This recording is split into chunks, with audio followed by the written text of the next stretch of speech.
give me a moment, let me set up the mic. These things are always tricky. Okay, so can everyone hear me? Yeah, great. So I'm Daniel, I work on the infrastructure team, but when my boss isn't looking, I also moonlight on our data infrastructure team, which is why I'm taking the talk. Yes, I'm here to talk about Scalding and how we use it at Coursera. This is a somewhat recent initiative, and so just want to share with you our experience so far. So to give you an overview of my really quick talk, this is going to tell you some context about our decision making, tell you about the growing needs we face, and lastly, I'll try and do a quick comparison of like Hive and Scalding and why we ended up trying out Scalding for most of our stuff in future. So very briefly, our technical online stack is 100% on AWS. We use a service-oriented architecture and use a mix of MySQL and Cassandra for our persistent store. And all our new backend services are all written in Scala, which is why Scalding is actually a very natural choice, as you'll see later. Our existing data warehouse is largely centered around Amazon Redshift, which is another one of those NPP databases. And we load it from our source system, MySQL, as well as using Hadoop streaming to do some transformations. After that, you do like generate more BI tables using a lot of like SQL processing. But in the future, what we envision our warehouse to become is to have S3, which for those of you who are not familiar, is Amazon's simple object store, to be the center of all our data. And the nice thing about this is that because S3 is basically infinitely scalable, this lets us have very elastic capacity in terms of serving out our data. As long as you can launch a MapReduce cluster, you can talk and access our data and use MapReduce on it.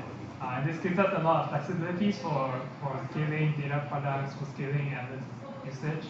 And it's also gotten more complicated because our data sources include Cassandra, event data that we track, and we now want to use Hive, Redshift, and Hadoop as well to process and analyze this data. So the first need that we started encountering is that joins, aggregations, secondary sort, multiple MapReduce, these are all really useful things to have, but it turns out for anyone who's written a vanilla MapReduce job, this is really hard to write by itself. I don't think I could write a hash join in MapReduce if I tried. The second need is, because of the way we use Cassandra, a lot of people just use it as a key value store. It's very convenient for online usage, but what that tends to lead to is rows in the database that are very document-oriented, so you have very nested data, and I'll show you an example of this soon. The other thing is that we have our eventing data, which is also very semi-structured. It has a loose schema around common attributes like timestamp and key and like your client IP address.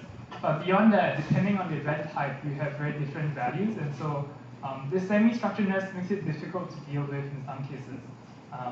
And moving back to the Cassandra data, so this is a pretty easy like JSON data structure to deserialize in any language. But if I had a document structure that's more like this, that's very nested, has a lot of recurring elements, and keeps on going on and on, if I try to analyze this, it can be difficult depending on the tool you pick. So we have basically had three main choices to pick from. There's Hive, Pig, and Scalding. So Hive is a SQL-like language developed by Facebook that runs on top of MapReduce. It's really great for simple rollouts and aggregation because it's SQL, it's very familiar, and if you're just doing like group by something and count, it's pretty fast and simple to write a query. The problem is that certain procedural transformations, like things that involve multiple steps and multiple stages, are actually kind of hard to express in SQL. It's very awkward to do so in SQL. And also dealing with those nested data structures that I showed you earlier is kind of painful in Hive. For Pig is very mature. It's procedural, so it solves some of the like limitations we had earlier in Pig. The problem is that with Pig, you not just have to learn Pig Latin, which is their way of declaring like your transformations. For anything that is not in Pig Latin, so a lot of like certain functions, like doing an IP lookup to find out a person's country, or to flatten out some of these JSON structures you see, you end up writing what they call user-defined functions. And so your program is fragmented across Pig scripts and like multiple UDFs, and then testing is a huge pain for all these things. And then the last alternative for us was Scalding. And we eventually settled on it because of the following pros. So one, Scalding is very succinct. It's very easy to write like a word count program or programs that do a lot of mapping, cleaning, and then aggregation in just tens or hundreds of lines. Scalding is very expressive. You have the full power of Scala to transform and act on your data. You can write all our code in one language, which is really great. There's no worry about like writing in Pig Latin and then writing in Python or Java for the UDFs. And a really big win for us possibly as well is that we can reuse the same data definitions that we use for online serving and Scalding as well because we use Scala for everything. Also, a very nice unintended benefit that should have been more obvious in hindsight is that it's really easy to test Scalding. Sorry, there's a typo, Scalding up here. In that, so what happened was this fellow developer, Algebird, was working on the pipeline, and I asked him like, did you have problems setting up Hadoop on your own computer? Because I had a lot of problems. And it turns out he just wrote unit tests and integration tests for everything, and he ran it in production for the first time on Hadoop. And so he never really had to run Hadoop on his own computer, and that was a really big break for us.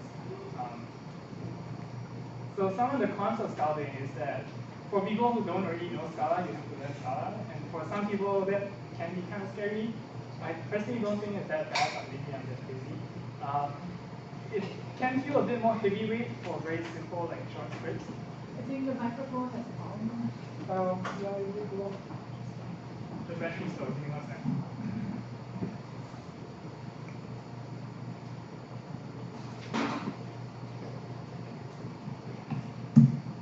This is why you have spares.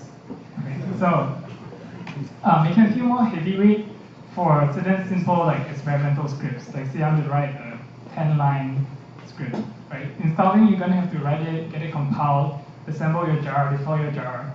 For some people, and also if your tooling is not quite there yet, it might be more difficult than going to a terminal and just like copy and pasting your big script. And the last thing that you sometimes run into is that Scalding can feel very many layers. Ultimately, Scalding is built on top of MapReduce, but it's a Scala DSL for Cascading, which is a Java DSL on top of MapReduce. And so when you actually do need to write, like, say, a new input format in Scalding, you start to run into these abstractions and you need to actually understand all of them. And then it gets a little bit more tricky. Which leads me to the next point of, let's just look at an example of how easy Scalding is, and we can come back to some of these like abstraction problems. So let's say we have user event data. So this is tracking data that we use to say like, user clicked on this button or user visited this page. For Coursera, we're really interested in two objects, which are courses and topics. So a topic can have multiple courses, and a topic will be things like machine learning, and a course will be like machine learning first iteration or something, right? So the first thing you do in Scalding is you say, let's say our input is in like a TSV file, right? So you can just import all the events by declaring it as a type TSV, and then you group by the course ID, and then you can join it to the courses. And then after that, you can group by the topic ID and then join it to the topics. And then you have just done 2 joins in Scalding, which would have been very painful in MapReduce. And then from there on, you can do things like, what are the top events per class or per topic. And there's an even bigger win from using Scalding. So this is the actual use case you're using it for. It turns out certain topics are way more popular than others, and you run into this problem called a skew join, where a certain topic may have 100 times more things than other topics. And so that one reducer that's processing that topic will take a lot longer if you don't balance things out properly.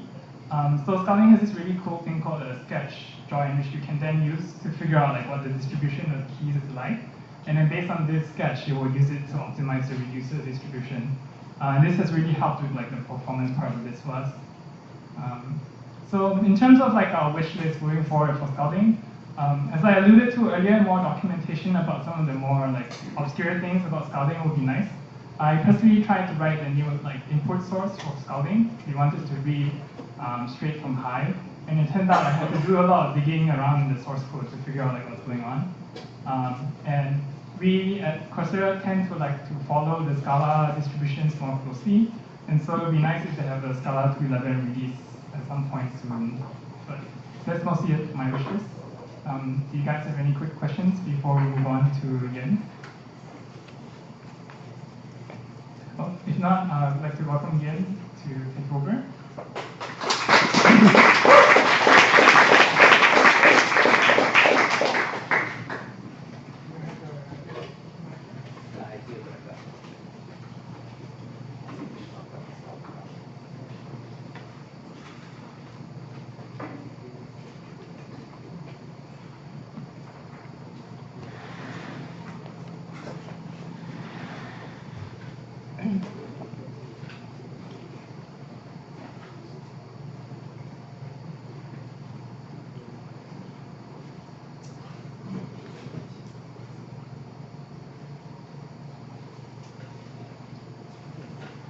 Showing up correctly? You have to get to see the display up here. All right. So I'm Ian. I work at Twitter on Scalding and associated other big data technologies.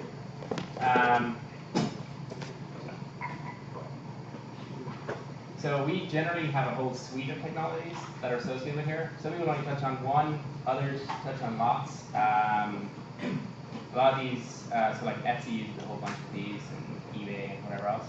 So has anyone actually heard of all of these?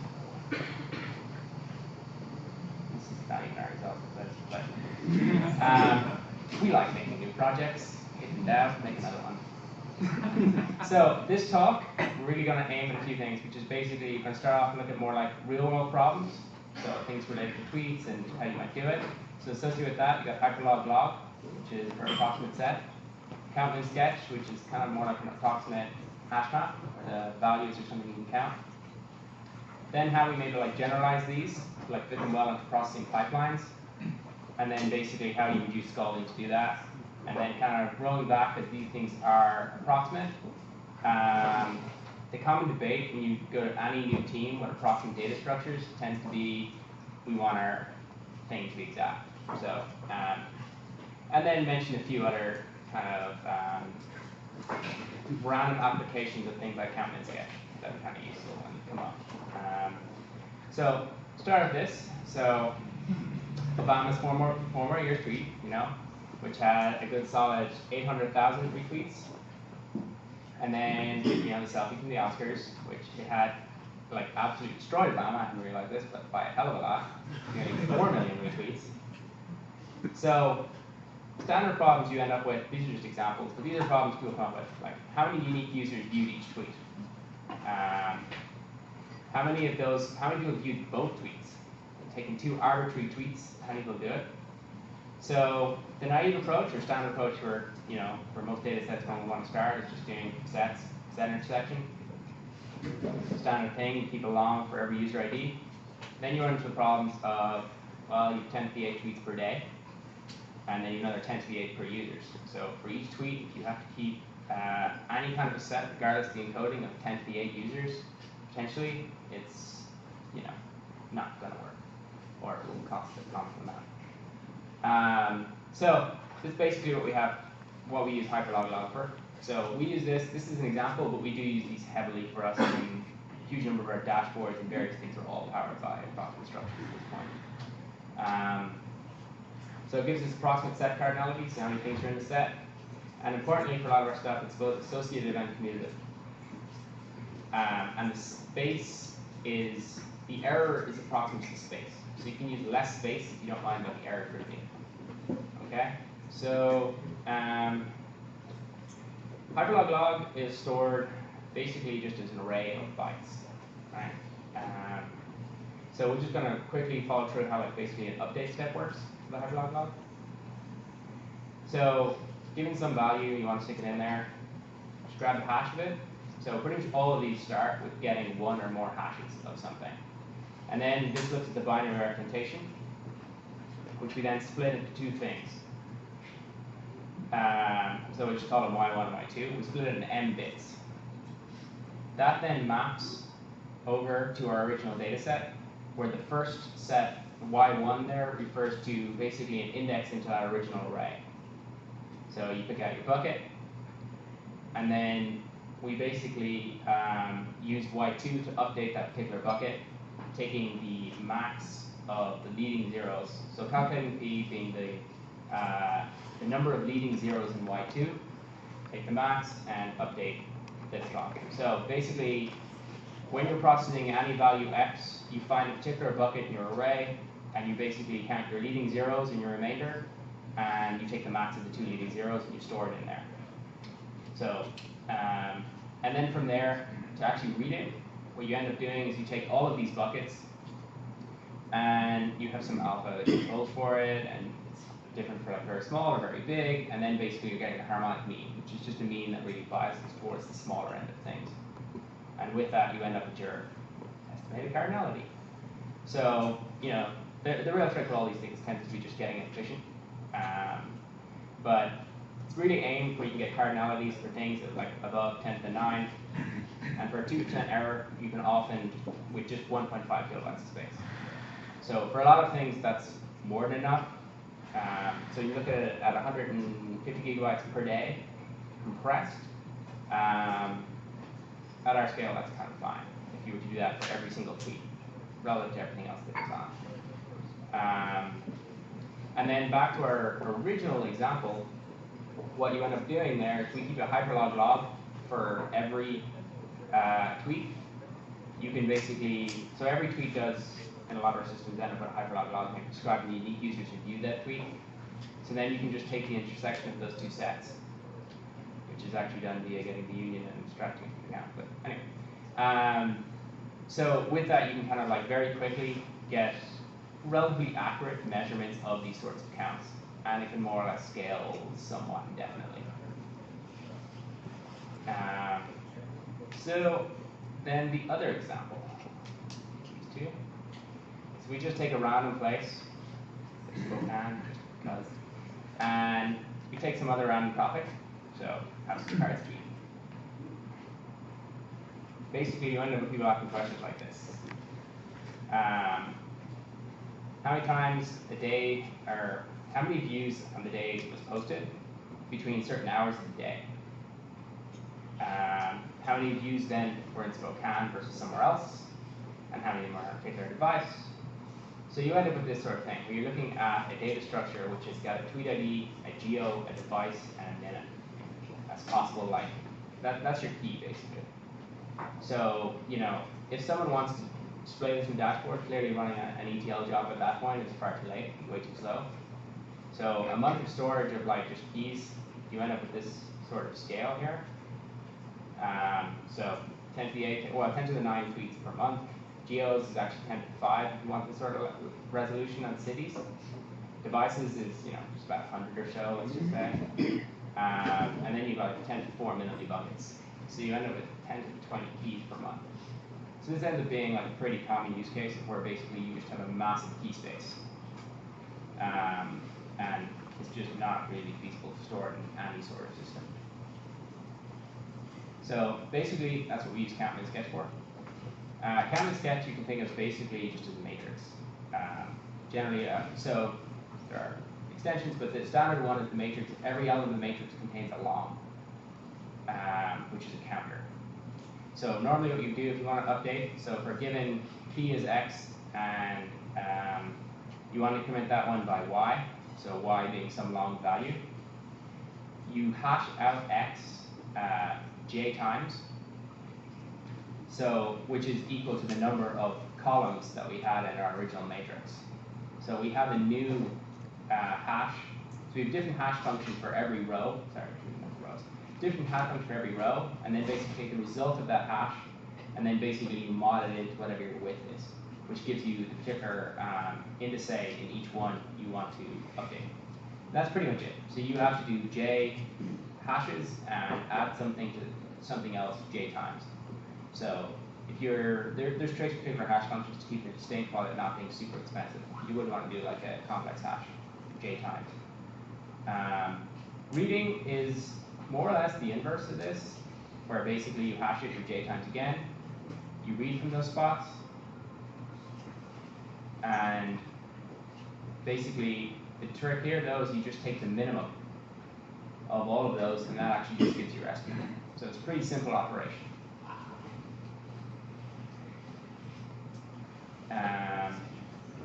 So standard things you care about. So the error is related to the total count along with the width is the error. So kind of given an estimate x, total count n with w, e, standard sort of thing, you end up with your upper bound is just whatever you've got. So conceptually, if you always updated all the buckets, so every bucket you map to and it's consistent where you map to and you increment it every time, you can think about it then, if you include like collisions are the only real error, which means the worst you can do is your number is bigger. You can never be lower, which means your upper bound is your key thing. So for anything where you only care about the upper bound, it's actually perfect. But the lower bound is a little bit more complex, but it's related to the width and n. So generally that's where you want to scale a lot to control your error, where n starts getting very large. So n is the total sum of everything you put in there. And then the probability that lies within those two bounds is related to the depth, which actually means your depth starts falling off very quickly, what you actually care about with that equation. Like a lot of the time your depth, so the amount of hash functions you end up using is only tends to be about like 6 or 8 often, for like 99 point something percent actually. So take the original problem, you could take a 160 gig CMS with 10 hash functions, which actually, so if we just bound ourselves to say we want to keep 160 gigs before any compression or anything else, with 10 hash functions you end up with a width of 10 to the 9. So trying to like calculate things, you end up with a plus or minus 3,000 if you have a trillion items in there, basically. That's, well, sorry, you have a minus, your lower bound can be up to 3,000 less than where you want with a 99.99 confidence. So generally, that's enough for most things. Very little things you count if you count more than a trillion of them in a month. Maybe you would. You'd make it bigger, I guess, then. Deal with it. Any questions in either of those? So kind of the real trick with a lot of these things are is find them in a paper, but you want to make them reusable and make them accessible. As part of that, there's very little reference to any of these things, or no reference to Scalding or Algebird, which are like our main direct users of these things.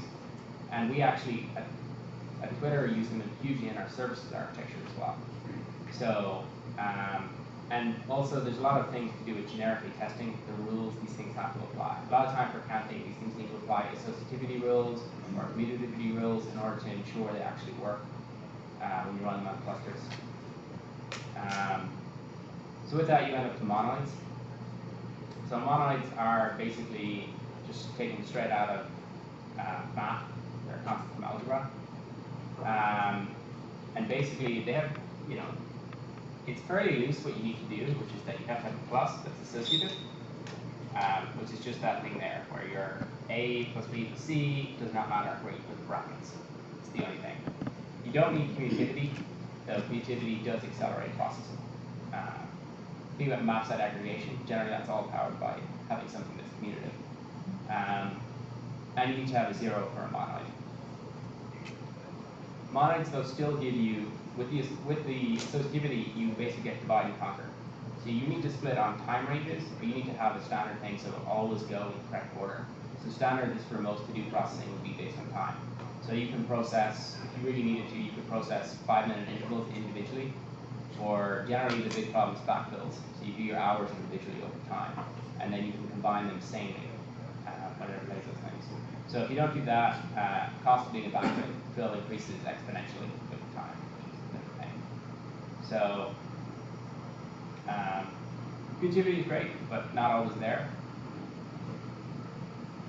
That kind of gets us on. So that's kind of what those things are, the underlying structures. And that kind of rolls us into Scalding. So these are the structures we want to make available in Scalding, which is generally monoids and semigroups. Semigroups just not requiring a 0. Other than that, they're a monoid. So they're a little bit looser again. So Scalding is, as I mentioned before, it's an API really. It's just an API for getting MapReduce jobs for a sequence of them. So that you can just chain together various joins, aggregations, whatever else, based on Scala Collections API, except for the grouping phases. Other than that, like map, flat map are all just the same. Type safe, there is two APIs, the fields one, which is more directly on top of cascading, and the type one. In general, we view the type one as the way forward, and everything internally is generally moving off of it. One nice thing is versus a lot of like other things we've looked at, this is ultimately at this point, us, eBay, Etsy, and various others have all ran it very much at scale, like cascading itself. So relatively stable, which is tends to be useful when as data goes up, that it just you don't have random errors so much. You just have from users. So you end up with your coming from the collections API, map, flat map, filter. All pretty standard. Map just for transforming something from A to B. Flat map allows you to go to 0, 1, or more items, so it ends up being a very powerful dominator. And then filter. So grouping, there's kind of a whole list of these things because you end up with a lot of special cases you want to do. Because underlying Hadoop is very itself is reasonably generic as to what you can do in a reducer. When it bubbles up the thing, you end up with a series of different operators in varying levels of complexity. So it's kind of a case of if you don't need to use map group, you probably should never be using map group. But that said, people do need to use these things relatively frequently. So it's generally like you start off with the simplest one to follow and fall back from there if you start doing something more complicated. Various join functions, as I mentioned earlier, sketch join, added by Abby. So sketch join is based using the count min sketch from previous. So that is like another use case of it itself. Internally, Scalding actually uses it to do its skew joins. So sum by key is actually a relatively new API, but this ends up being where we start people with most aggregations in the type. So basically, with this, all that type signature there says is that we would expect to be operating on a type to pipe, which is actually can be treated like a tuple of KV. So just that you've got a KV. You've got a stream of KVs where we've been ordering on K, which is a Hadoop restriction, hence a cascading one. So in order to group anything, you always need to have an ability to sort it. And then for the V, you just need a semigroup. So basically, that ends up being a relatively wildly powerful API because you can put anything in that V that just corresponds to a semigroup. So all the various Algebird data structures or even composed semigroups. So you can put 5 semigroups in one thing and sum them up and it will just do the correct thing. So an example of using just using count min sketch. This is pretty much all of it. You can copy and paste this in, it compiles. I don't know, will run. Will it? It actually will run, I think. So you end up with, this is all that's involved in actually using one of these. And you can see nearly all of the lines involved here are actually just creating fake data. The only actual thing, so you create the monoid on the second line of the snippet with some initialization parameters that for the most part not very interesting. But then to actually use it, once you've got this thing, is you just create it on the V. And then sum by key will just know how to deal with that, because it goes from a semigroup. So we could equally have put there's implicit semigroups and tuples, which ends up being a thing people don't really realize. What that means is you could, it's a very nice way of saying if you want to aggregate multiple columns at the same time in various ways. As long as each one is a semigroup, there's a tuple semigroup that can wrap a series of semigroups in a tuple. So that means you could get the max of some column, the min of another column, and you could actually get the count min sketch of another column all at the same time. Because they're all just semigroups, it doesn't know the difference. So there's a huge collection of these things in Algebird that you can just plug them in. So most people's aggregations we have at Twitter, they all try to fit them into these things, which then actually you can test independently. So there's like test generators to generate your monoid things to ensure they obey all the monoid laws. And basically, because it's outside your data processing pipeline, it itself is relatively much more unit testable, which ends up being a huge deal for us. Does the language have like primitives for building file structures, like fields, rings, and groups? So none of these things are actually in the language. Oh. There is 3 major algebraic libraries for Scala, of which Algebird is one. There's also Spire and Scala Z are the other 2. So all of them have rings and some other ones, but how they apply to data processing varies wildly. Some of these are more of an interesting mathematical thing, but yeah. Any other questions? How could we create monoid? Count means can just count, right? Mm-hmm. So monoid concatenates two values. So a counting sketch, like an instance of a counting sketch, is effectively just that matrix from before, right? So the monoid knows how to combine the two matrices. That's the responsibility of the monoid. So with counting sketch, people often do so counting sketch built in even has a sparse versus dense, and it knows how to swap between the two. So like sparse is a map, and indeed there's actually a fallback you can use like because these things all compose up. There's like a lazy monoid for counting sketch that's actually mapped, and then it falls to a sparse one, and so on. So count means sketch captures the set. Counting sketch is the one for you can think about like a map where the values are all just numbers. So counting sketch, when you combine them, it's effectively count. All you have to do is take the whole matrix if they're indents, and you just find every corresponding element. You just add the two. You're just like adding two matrices together. It's exactly what it is. So standard problem, which is the I want it exact. It's the very common sort of thing that we come up with a lot. It's actually mostly going away in a lot of our things, happily, because people like things when it's faster and better. So it's getting them onboarded tends to be the challenge initially. But basically, it eventually comes down to Hadoop was designed to count as much accurately as it could, which actually, for most purposes, is a bit silly. There's a lot of arguments for it. Hadoop should move a lot faster and just discard more data and allow more error. There's advantages to always producing the same output, but it means it actually computes a lot slower, which is its own problems. But basically, all log pipelines have loss. And if you're reporting anything from an iOS device, anyone who's involved in that stuff is going to be familiar with exactly how much data loss you end up from that, which is quite high. So anything you try to do, any kind of metric or whatever else, it's always got error. I talk to even other companies who, like, their log pipelines, they reckon 5% error is fine.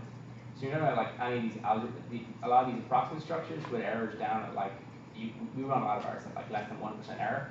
So if your incoming data in a lot of these things can be 5%, it doesn't actually really come into it so much. But basically, the main point here is that everything is error rates. Like, we process so much that we see LZO corruptions at various times, so it could be sitting there. Like, we have replicas of a lot of things, but you will end up with even serialization failures. So if your LZO is fine, most things we have are tuned for Scalding to allow 1% of errors by default, I think, with Scalding. 1% of deserialization errors are allowed and considered the run still fine. Related content in the Twitter various statistics data.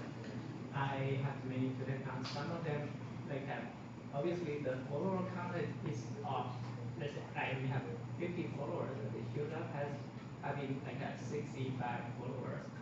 This is an obvious error, right? You probably want to these kind of errors.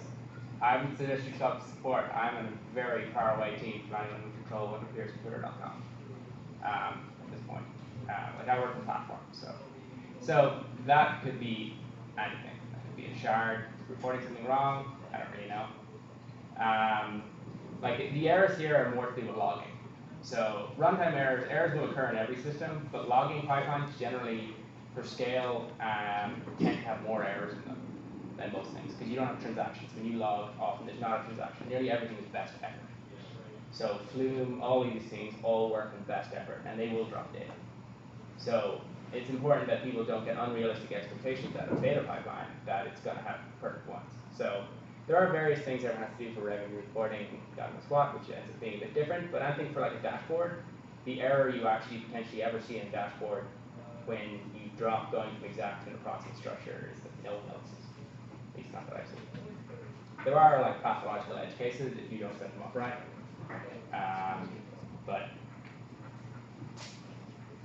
And then kind of finally with that is it's kind of like, there are other random applications for these CMSs, so it's quite interesting to see a lot of them. So heavy hitters is one which I didn't even mention here a lot. We use in our sketch map. So counting in sketch by itself, the paper refers to its own heavy hitters, which is above a certain percentage of the data is reflected there always. Which turns out, in the real world, for a lot of use cases, is not actually all that useful. Because as your data set grows, the amount of things that are above 1% of your data starts drifting towards 0. Because it has to be above 1%. So think of a lot of things like, for instance, the related headlines on Twitter is powered by one of these things. So you think about that for like a big tweet, and you normally set that thing at 1%, which is fine for a small tweet. For a big tweet, nearly nothing's above 1% because half the internet's linking into it at some point. So there's another one, sketch map, which basically keeps the top n. Top n, however, is not an associated thing, which means it has an error in it, more so than a standard sketch map, which complicates testing. Because it's not. But a pretty interesting use case we had before was like to do with caching. So online systems for caching. So often with a cache, you just stick something in there with a TTL and kind of hope it's still there later. But what often comes up if you use any kind of caching in the JVM is that the cost of things being tenured and GC impact of keeping a reasonably large cache is very painful. So if you have a set of data which you haven't serialized down, so people use off-heap stuff, like you might serialize and keep it C, but then you got to do the serialization, which is expensive. So basically, we're using this now for a lot of our online streaming processing pipelines, where in aggregations, we will only cache things which are above 1% of the data, or 0.5% of the data. So everything else passes through, because the actual cost of keeping it in GC, you don't actually have enough combinations. It just kind of damages your GC with level advantages. So we can do similar things with like interacting with like online store systems, like Redis or any of these things. You're going to keep a small cache. You can build like a write-through cache. The long tail tends to blow out caches very often. So this allows you to basically treat the long tail as a pass-through. It will just appear as if it never can be cached. So basically, we just stick a CMS, which is not quite the normal one. It's like heavily mutable and whatever, it's a small one, but it's attached in here as like a combinator that we can just split by. And this particular one like drops, I think, decreased CPU usage and dropped reads by 20% in one of our big jobs. So it was pretty decent for just kind of applying this random thing to wider. Something like caches where like there is no accuracy anyway, because it's just a best effort. It's there, it's there. It's not, sort of thing. It's like an ideal use case of somebody's. All right, so that's it.